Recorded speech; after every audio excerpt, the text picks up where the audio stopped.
अस्सलाम वालेकुम वरहमतुल्लाहि वबरकातुहू। अब्दुल करीम आज़ाद मुखातिब हूँ। आज आप दोस्तों को कलमी शोरा कायमुल नार बग़ैर शोला के बनाने का तरीका सिखाते हैं और बताते भी हैं, साथ साथ प्रैक्टिकल करके दिखाते हैं कि ये कलमी शोरा कैसे बनेगा, जो कि हम दिखा रहे हैं। इस तरह का बेशोला कलमी शोरा, यानी कि पिघलते हुए शोरे में अगर कोई चीज़ कोयला वगैरह डाल दें तो वो जलेगा नहीं, यानी शुरली नहीं मारेगा। तो इस तरह का कलमी शोरा आज आप दोस्तों को बनाकर दिखाते हैं। मुकम्मल तरीका, वीडियो को एंड तक देखिएगा ताकि आपको हर चीज़, हर पॉइंट आसानी के साथ समझ में आ जाए और आप इसको सही तरीके से समझ सकें। इस तरह का कलमी शोरा बनाना है, हस्बे ज़रूरत कलमी शोरा लेकर, जैसा कि हम आपको दिखाते हैं कि यहाँ पर मैंने अच्छी क्वालिटी का कलमी शोरा, जो कि बिल्कुल कलमदार हो, मिलावट वगैरह ना हो, इस तरह का कलमी शोरा लेना है। बिल्कुल कलमदार होना चाहिए। याद रहे कि कलमदार ही कलमी शोरा लेना चाहिए, वरना ये पटाखे मारेगा, क्योंकि नमक की अगर आमेज़िश मिलावट होगी तो ये फिर नुकसान का बास बन सकता है। इसलिए कलमी शोरा हमेशा अच्छी क्वालिटी का एक नंबर लेना चाहिए, जो कि कलमदार हो।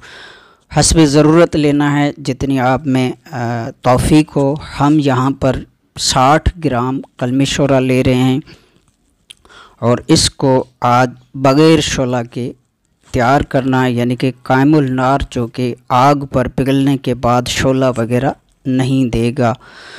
तो इस तरह इसको आग पे रखना है। यहाँ पर कमो बेश आपने नौशंदर का तेल लेना है, जो कि किसी भी तरीके से बनाया हुआ हो। मेरे पास जो तैयार नौशंदर का तेल है, यानी रोगन नौशंदर, वो कुछ शंख से तैयार किया गया है। ये है रोगन नौशंदर, जो कि शंख से बनाया गया है। इसके 5-5 मिलीग्राम वाले जो ड्रापर हैं वो भर लेने हैं। 5 मिलीग्राम वाले, यानी कि कमोबेश इनमें 2 ड्रापर भर लेने हैं। कमोबेश 20 से 25 ग्राम तक इसमें नौशंदर का तेल आ जाता है। जब ये पिघल जाए अच्छी तरह कलमी शोरा, तो एक एक कतरा करके इसके ऊपर डालना है। जो नौशंदर का तेल होगा, ख्याल रहे कि एक एक कतरा ही डालना है। जब एक कतरा जज़ब हो जाए तो उसके बाद दूसरा कतरा डालना है। बसूरत देगर यहाँ पे थोड़ा सा इसमें उबार आता है, हल्का सा इसमें जोश आता है, इसलिए एहतियात की जाए और इसको इंतहाई महारत के साथ एक एक 2-2 कतरे इसको नौशंदर के तेल के पिलाने हैं। जब देखें कि अच्छी तरह अब ये कलमी शोरा पिघल चुका है, तो एक ड्रापर, जैसा कि हमने दिखाया आपको, इस तरह एक कतरा जो है नौशंदर के तेल का ऊपर डालना है। जैसे ही वो ठंडा हो जाए तो फिर दूसरा कतरा डालना है। इस तरह करके कमो बेश अगर 60 ग्राम आपका कलमी शोरा है तो इसमें 25 ग्राम तक, 20 से 25 ग्राम तक जो है नौशंदर का तेल वो आप इसमें शामिल करें।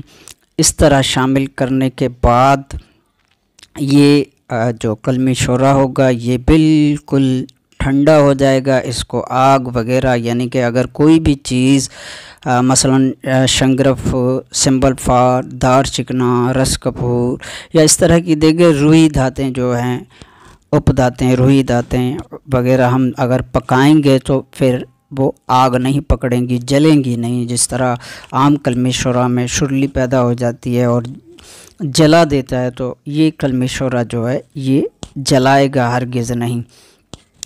तो इस तरह एक एक कतरा यहाँ पे बस एहतियात सिर्फ ये करनी है कि आपने जो नौशंदर का तेल डालना है वो एक कतरा, हद ज़्यादा 2 कतरा, इस तरह कमोबेश एक ड्रापर जो है वो आपने, यानी कि आधा जो है 12-15 ग्राम तक नौशंदर का तेल होगा।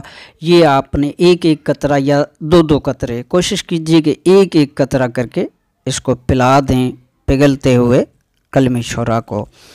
उसके बाद आप चाहें तो दूसरे ड्रापर में से दो दो तीन तीन चार चार कतरे भी एक साथ डाल सकते हैं, लेकिन एहतियात फिर भी किया जाएगा, एहतियात बरती जाएगी ताकि ये इसमें उबार पैदा ना हो। उबार से मुराद ये झागदार बन जाता है, तो इसलिए इसमें झाग वगैरह ज़्यादा अगर नौशानदार का तेल डाला जाएगा तो ये झागदार बन जाएगा, यानी कि ऊपर उठेगा, झाग बन जाएगी। तो इसलिए एक एक दो दो कतरे इसको पिलाते जाएं तो ये आसानी के साथ कायम हो जाता है, जो कि बग़ैर शोला होता है। तो इस तरह ये एक एक ड्रॉपर यानी कि एक एक कतरा रोगन नौशानदार का डालना है। अब नौशानदार का तेल ज़रूरी नहीं है कि आपके पास शंख से ही बना हुआ हो, सिप्पी यानी कि सदब से बना हुआ हो, या और किसी तरीके से चूना से बना हुआ हो जो कि हवाई तेल हो, कोई हर्ज नहीं, हवाई तेल भी इस्तेमाल किया जा सकता है, बाशर्त कि आपने तेल जो बनाया हो नौशानदार का वो आग की मदद से, यानी कि 15-20 किलो की आग के बाद जो हवाई तेल बनेगा वो ही इस्तेमाल करना है। तो इस तरह आप इसमें इस्तेमाल करें और इंशाअल्लाह अज़्ज़ व जल ये कलमी शोरा जो है आपका बग़ैर शोला बन जाएगा, जिसमें किसी किस्म का शोला वगैरह नहीं होगा। अब यहाँ पे जो असूल हैं, दरअसल ये सारा असूल का, कानून का, कुलियात का काम है। कलमी शोरा बेसिकली मिजाजन तर सर्द है, इसलिए इसमें अगर हम खुश्क गर्म चीज़ें डालेंगे या गर्म खुश्क चीज़ें डालेंगे तो यहाँ पे संड हो जाएगा। और नौशानदार जो कि नौशानदार का असल मिजाज जो है वो है गरम तर। नौशानदार जब हम कलमी शोरा में शामिल करते हैं तो यहाँ पर ये संड नहीं होता, जारी रहता है। अलबत्ता आग से नीचे उतारते हैं तो ये जम जाएगा, लेकिन जब आग पे रखेंगे तो ये बग़ैर शोला होगा। चाहे इसको 24 घंटे आग पे पकाते रहें, कोई भी चीज़ आप पकाते रहें तो ये यहाँ पे किसी चीज़ को जलाएगा नहीं। यानी कि शोरे के अंदर एक किस्म का शोर है, शोर से मुराद ही इसमें जलाओपन है। अगर इसका जलाओपन ख़त्म किया जाए तो ये शोरा कई चीज़ें बना सकता है। तो इस तरह शोरा को हमेशा असूल, कीमिया जो है ना वो असूल, कानून, कुलियात के मातहत है। जब तक हम कुलियात, असूल, कानून को नहीं समझेंगे उस वक्त तक कामयाबी के चांस बहुत कम होते हैं। ऐसे ही चीज़ें जलाकर बस बनाई और जलाई, आखिर में कहा जाएगा कि जनाब इसमें ये चीज़, इसकी कमी आ गई, फ़लाँ की कमी आ गई, फ़लाँ की कमी आ गई, वही रोना धोना।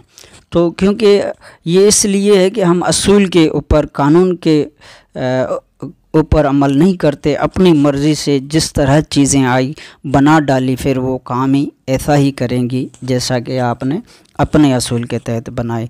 तो असूल, कानून को मद्देनज़र रख कर बनाया जाए तो सफलता ही हासिल होती है, फ़ायदा ही हासिल होता है और इंसान के कामयाबी के चांस बढ़ जाते हैं। तो हम आपको दिखाते हैं अब इसमें कोयला डालकर।